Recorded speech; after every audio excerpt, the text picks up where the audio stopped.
Is your mind ever truly quiet? Or is it always racing? Replaying the past? Analyzing the future? You tell it to stop. But the thoughts, they just keep coming. What if you didn't have to fight them?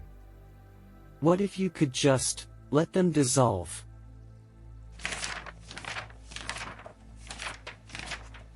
That noise is exhausting, isn't it? It's like a constant hum. A mental static clouding your days. You sit down to rest. But the mind, it won't stop working. You analyze a small mistake from yesterday. Over and over. You worry about a meeting tomorrow. Playing out 10 different scenarios. Every thought feels urgent. Every thought feels important. So you follow it. You chase it down a long, winding path, hoping to find an answer. But the path just leads to more thoughts, more anxiety, more noise. We are taught to think our way out of problems, to analyze, to plan, to control. But what if the very act of thinking harder is the cage itself? What if the solution isn't finding the right answer, but finding the silence between the questions?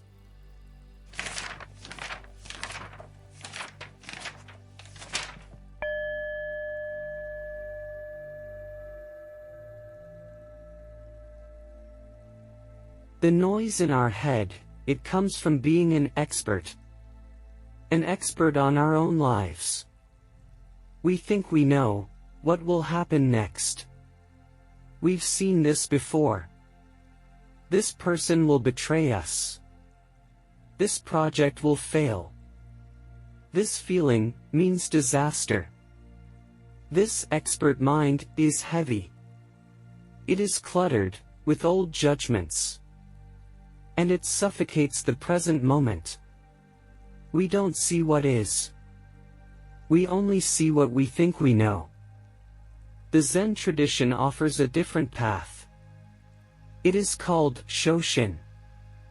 This translates to beginner's mind. The beginner's mind is empty. It is open. It is ready for anything. It is willing to be surprised. Think of a child learning to walk. They fall. They do not overthink why they fell. They don't label themselves a failure. They just get up.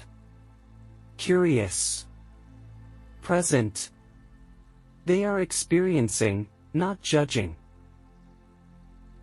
To stop overthinking, we must stop being experts. When a thought arises, like, I am not good enough, the expert mind reacts. It searches for evidence. It builds a case. The beginner's mind simply notices. Ah! A thought. How curious. It approaches the thought without baggage. It observes it without owning it. It sees the thought as just a visitor. A cloud passing through the vast sky. It doesn't fight the cloud. It doesn't cling to the cloud. It just lets it pass. This is not about being ignorant. It is about being truly wise. But what happens when you don't just observe the thoughts? What if you could reach a state where the thoughts simply aren't there? A state of no mind.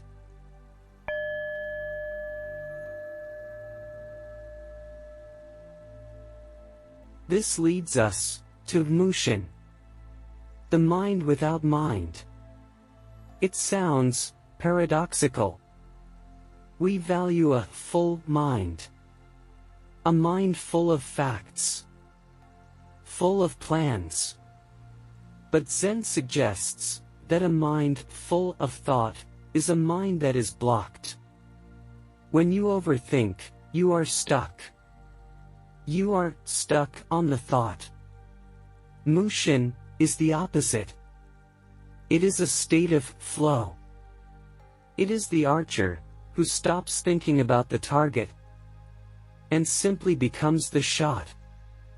It is the musician who stops reading the notes and becomes the music. In this state, there is no separation. No you and the thought. There is just pure experience. Overthinking is a state of doing. You are actively trying to solve something. You are wrestling with your mind. Mushin is a state of being. You are not trying. You are not forcing. You are simply present. The goal is not to empty your mind. You cannot force silence. The goal is to be unattached. To not cling to any single thought. Thoughts will come. They are natural. But with Mushin, they pass through you. Like the wind, through an empty room. They don't stick. They don't define you. You are the room. You are not the wind. This is true freedom. Not freedom from thought, but freedom in thought. To study the self is to forget the self. A Zen master once said, "How do we practice forgetting the self? How do we touch this silence in our noisy, modern lives?"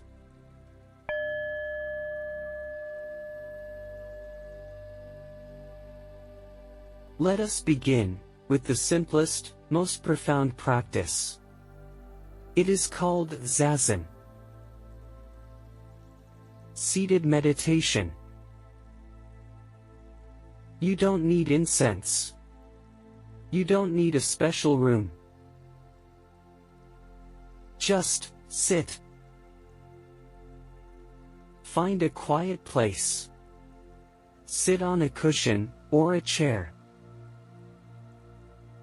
The only instruction is to keep your spine straight. Not rigid. Just aligned. Like a stack of coins. Now, close your eyes or lower your gaze. Bring your attention to your breath. Don't change it. Don't force it. Just feel it. Feel the air enter your body. Feel the air leave your body. That is all. Inevitably, your mind will wander. This is not a failure. This is what minds do. A thought will arise. What's for dinner? Did I send that email? I'm not doing this right. Here is the practice. Do not fight the thought. Do not judge yourself for having the thought. Just notice it. See it clearly. Acknowledge it. Thinking. And then, very gently, like a feather, guide your attention back to the breath. You will do this 10 times. Maybe 100 times. It does not matter. The practice is not the focus. The practice is the returning. Each time you return, you are training your mind. You are teaching it non-attachment. You are teaching it peace. Start with just 5 minutes. That is all it takes. 5 minutes of just returning. Sitting in silence is powerful. But how do we carry this stillness into the noise of our daily lives? How do we practice Zen when we are not on the cushion?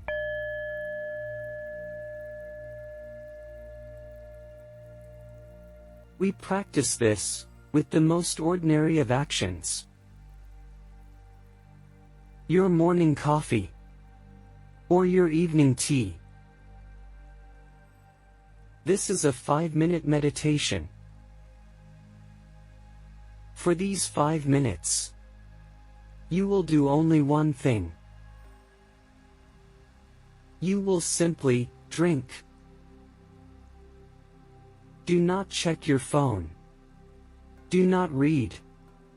Do not plan your day. Just be with the cup. First, just hold it.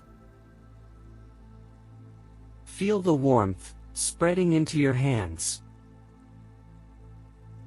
Notice the texture of the mug. Is it smooth? Is it rough? Now, lift it.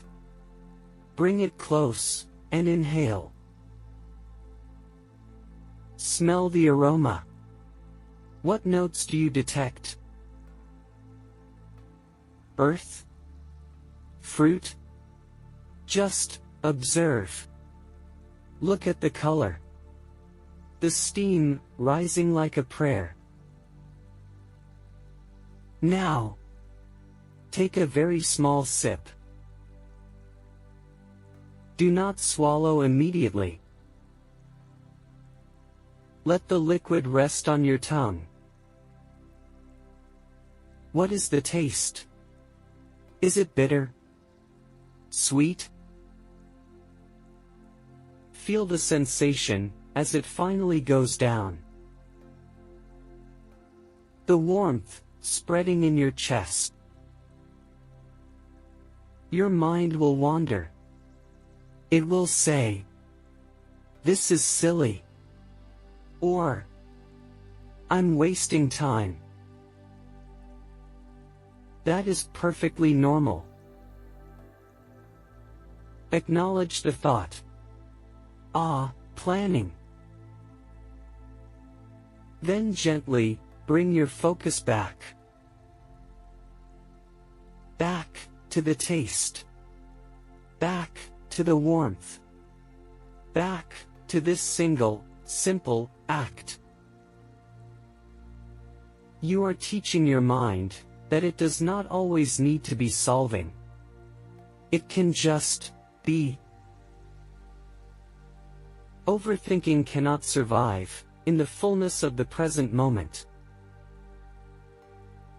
It starves when you are truly here. You find silence, not by chasing it, but by paying full attention to what is already right in your hand. A clear mind. A quiet cup of tea. This is the heart of Zen. But how do these moments of peace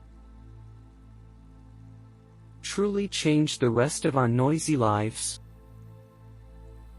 The mind is like a wild river. We try to build dams.